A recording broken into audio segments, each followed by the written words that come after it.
Okay. Glass is going to hardly look like it's changed, but it'll give a more frosted feeling.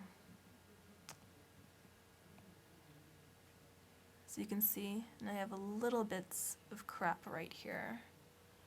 So seeing that happen, I don't really like that. So I'm going to actually go back and do that again, only I'm going to use this time the liquify. And this brings you to a different pop-up screen, and it has all these tools to the side here, which you can toggle, you know, play around with here. I actually do like to use this a lot. This is much better than using some of the already made ones because you can really play with it. I love this one. This one spins around. This makes everything much more spinny. And then you got more kind of fun, you know, playing around a bit, you know, having a bit more fun with your pieces, which is all very, you know, important. And I'm just playing around here. And this one makes things go smaller, I believe. Oh no, spreads them apart. Which one makes them smaller? Oh, this one does. Okay, this one pinches it together. That's the pinch. And I'm just going to play around a bit more. Okay, that's good. I like that. And now I got this very dynamic looking, almost kind of surreal background to it. Still have this though, and sometimes that will happen, but I'm going to actually use some paintbrushes and paint over that. That's always, you know, the thing you can fall back on when you do something like that. Anyway, so it gave me this surreal background to it. And now that I do that, I feel a bit more happy about it, and now I'm going to go back and toggle the rest of these brushes. I'm going to go back to this yellow brush that I started, and I'm going to do some other colors and elaborate on that a bit. And before I do that, I'm going to actually move this brush because I'm sick of seeing it right in his face. Go to this layer, go to this tool, and I can move it around slightly. Move it around and transform it. That's when you can use your edit free transform.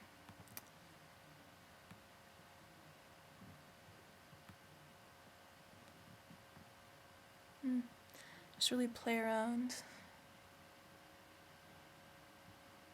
There, I think that looks much better.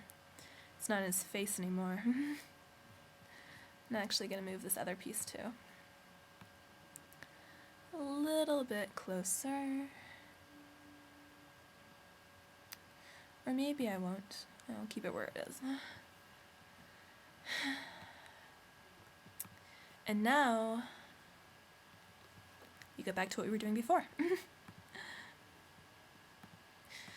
And I kind of like the idea of these little, well, whatever they are. They're like little spurts of light or something. Anyway, I like how they look. They have a very formative design to them, and they kind of remind me of flowers, so I'm going to continue to use them. And that's very oriental for this design.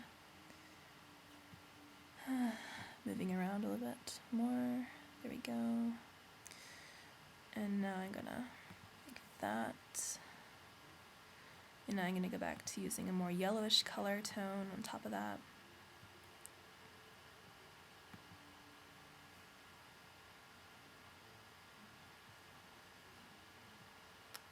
And I'm gonna use the same one again, only this time it's going to be yellow. Or if I can find one that's a little bit closer to it and not the same, that'd be great. But sometimes my brushes are so spread out around each other that when I find something that works, I'm a little bit more conservative with it because I don't know if I'm going to see another brush like it for a while.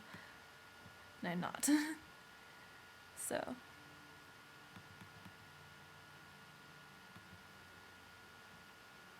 There, gives it that airbrush look. Actually, I'm considering redoing this one. I'm going to see what that looks like behind it. I like the idea of this, but not necessarily that. So what I'm going to do is I'm going to delete that and restart it again. And even when I'm doing a tutorial, I make mistakes.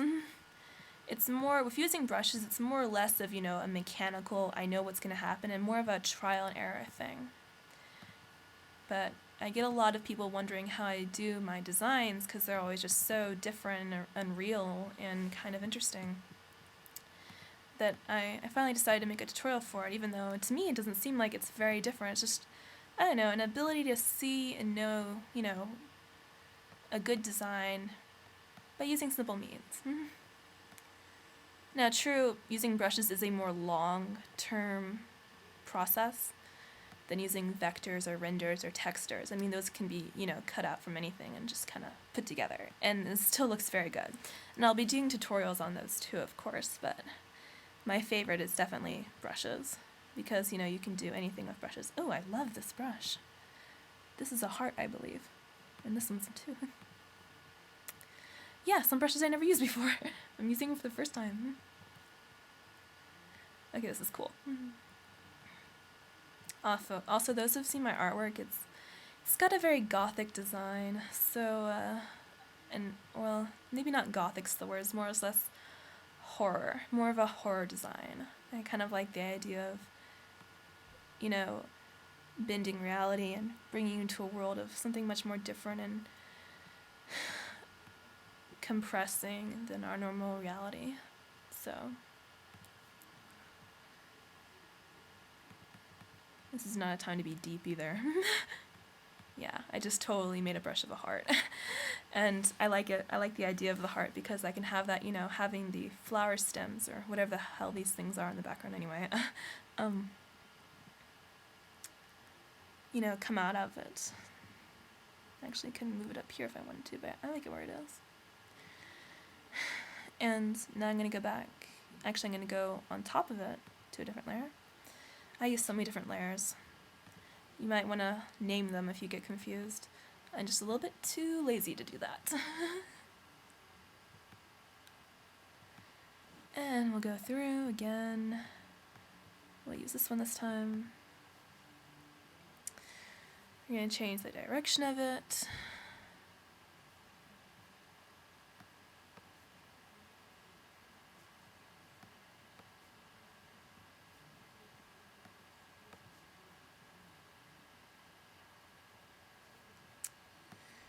Finding a good direction. Here we go. So yeah, this is definitely a long process. So if you're not very into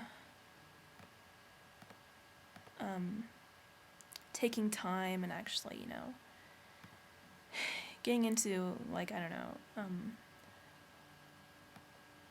you know, sitting down and spending a few hours doing this. It could be just me. I usually spend, you know, maybe 1 hour doing design with brushes, but I really get into it. I like to be very detailed and, you know, different about how I do things. It's like that with any piece of art. I don't like really getting out so fast, but sometimes when you got like deadlines and stuff, you might want to. And that's when I'm going to be doing the tutorials for vectors and renders that we get into, you know, time, you know, constant pieces, which is, you know, you're limited with time and you got to actually think about how you're going to do things to get it done the fastest, but still making it look very professional and very dynamic. Which is why vectors and renders were invented. At least I think so. I'm going to put that behind it.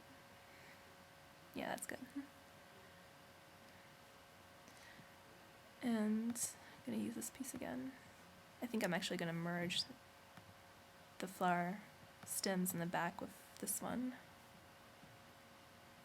I'm going to flip this because I've used it before and I don't want it to look the same as the one up there. Flip it X. Yeah, I love this toolbar. You never will have to go to free transform using a brush ever again.